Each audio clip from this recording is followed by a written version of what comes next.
Hello and welcome to my channel. My name is Akash Mandhar and I'm an angel investor and an entrepreneur. Today, I'm going to be sharing with you how to get started with angel investing. For those who may not know, angel investing is essentially investing in early stage startups in exchange for ownership equity. It's a great way to support innovative ideas and potentially make a profit. Now, I understand that angel investing may seem intimidating to some, especially if you don't have a lot of experience in the startup world. But don't worry, I'm here to walk you through the steps and give you the tools that you need to get started. So let's dive in and learn how to become an angel investor. Before we dive into the details of how to get started with angel investing, it's important to understand what exactly angel investing is and what its role in the startup ecosystem is. An angel investor is typically an individual who provides financial support to a startup in exchange for ownership equity. This can be done in the form of a debt or equity, and the terms of the investment are usually negotiated between the angel investor and the startup. Now, angel investing is a high risk, high reward type of investing. While there is a potential to make significant profit, there's also the risk of losing the entire investment if the startup is not successful. That's why it's important to do your due diligence and carefully evaluate any potential investment opportunities. Because of the high level of risks, in the USA, angel investing is only available to accredited investors, which, as defined by SEC, are individuals who have an income of greater than $200K individually or $300K combined with their spouse, or at least have a net worth of greater than $1 million.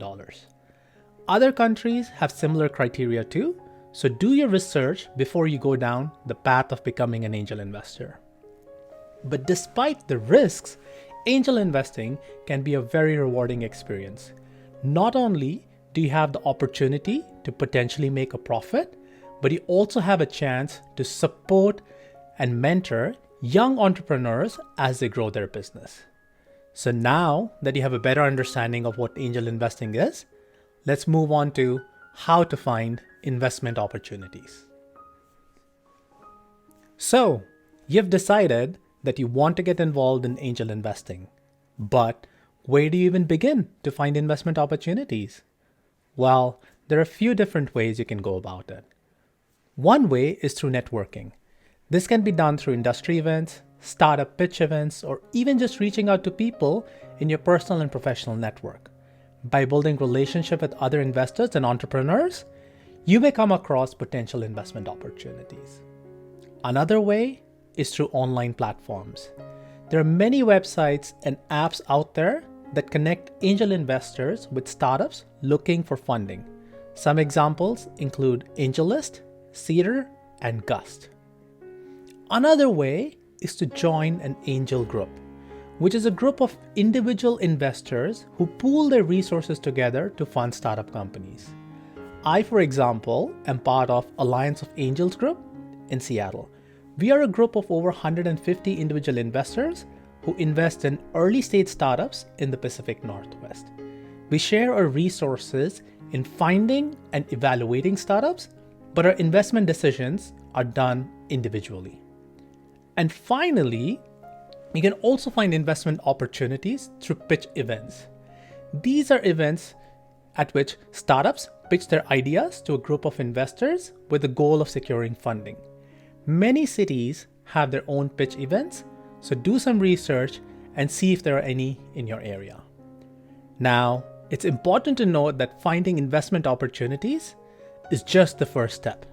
It's crucial to do your due diligence and thoroughly evaluate any potential investments before committing to anything. We'll talk more about how to do this in the next section. So, you found a potential investment opportunity. Now what? Evaluating a potential investment is crucial in order to make informed decisions and reduce risk. There are a few key factors to consider when evaluating a potential investment. First and foremost, you want to look at the team behind the startup. Do they have the necessary skills and experience to execute on their business plan? Do they have a track record for success? Next, consider the market size for the product or service being offered. Is there a large enough market to sustain the business? It's also important to look at financial projections for the startup. Do they have a clear plan for how they will generate revenue and profitability? Are their projections realistic and achievable? Finally, it is a good idea to have a clear investment thesis. This is essentially your reason for investing in the startup. It could be based on the team, the product, the market, or a combination of these factors. Having a clear investment thesis helps you stay focused and make better investment decisions.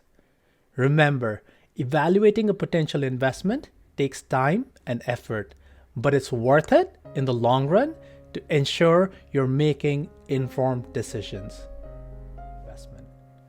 So, you've found a startup you believe in and you're ready to make an investment. The next step is to structure the investment. There are a few different options when it comes to structuring an angel investment. One option is equity investment, which means you own a percentage of the company in exchange for your investment. This can be done in the form of preferred stock or common stock. Another option is debt investment, which means you lend the startup money in exchange for interest payment and the return of principal. This can be done in the form of a convertible note or a traditional loan. It's important to carefully consider the type of investment that makes the most sense for you and the startup. This will depend on your investment goal, risk tolerance, and the needs of the startup. Once you have decided on the type of investment, it's also important to have a clear investment agreement in place. This should outline the terms of the investment, including the amount, the equity or debt structure, and any terms for future funding rounds. Having a clear investment agreement helps protect both you and the startup and ensures that everyone is on the same page. So, you've made an angel investment and you're now a shareholder in a startup. What next? As an angel investor, it's important to be actively involved in the progress of the startup. This means providing guidance and support to the team as they grow their business. One way to do this is by offering advice and mentorship. As an experienced investor and entrepreneur, you have valuable knowledge and insights to share with the team. This can help them avoid common pitfalls and make better business decisions. It's also important to stay up to date on the progress of the startup. This could mean attending board meetings, reviewing financial reports, or simply staying in touch with the team. By being actively involved, you can help the startup stay on track and achieve its goals. Finally, remember that angel investing is a long-term commitment. It's important to be patient and have a long-term mindset, as it may take time for the startup to reach profitability. So, to sum it up, being an active and involved angel investor is key to the success of the startup and your investment. So far, we've talked about what angel investing is and how the process works. We've also discussed the risks and rewards of angel investing. Now, let's have a look at some real-life examples of successful angel investments. These case studies will give you a sense of the potential impact that angel investing can have on the growth and development of a startup. First, Dropbox. This file hosting service was founded in 2007 and was initially funded by angel investors, including Y Combinator and Tim Ferriss. Dropbox has since become a household name and has achieved a valuation of over $12 billion. Second, Airbnb. This home-sharing platform was founded in 2008 and received early funding from angel investors, including Paul Graham and Ron Conway. Today, Airbnb is valued at over $100 billion and has revolutionized the hospitality industry. Reddit. This social news and discussion platform was founded in 2005 and received early funding from angel investors, including Peter Thiel and Mark Anderson. Reddit has since become one of the most popular websites in the world, with over 50 million daily active users. Tesla. This electric vehicle and energy company was founded in 2003 and received early funding from angel investors, including Elon Musk and Jeff Skoll. Today, Tesla is valued at over $800 billion and has disrupted the automotive industry. Twitter. This social media platform was founded in 2006 and received early funding from angel investors, including Chris Sacca and Bijan Sabit. Twitter has since become a global phenomenon with over 330 million monthly active users. As you can see, these companies were able to achieve significant growth and success thanks to the support and guidance of their angel investors. These examples demonstrate the potential for both financial return and personal satisfaction that angel investing can offer. While the above results seem fantastical, they are not common. Some studies have shown that startups have a relatively low success rate ranging from 20 to 30%. However, it is worth noting that these figures may not be directly applicable to angel investing, as angel investors typically invest in early stage companies that may have even higher risk profile. In angel investing, the bad news comes sooner. The companies that fail fast within 2 to 3 years, and the companies that succeed and give you the higher returns on your investment take time to mature, say 7 to 10 years.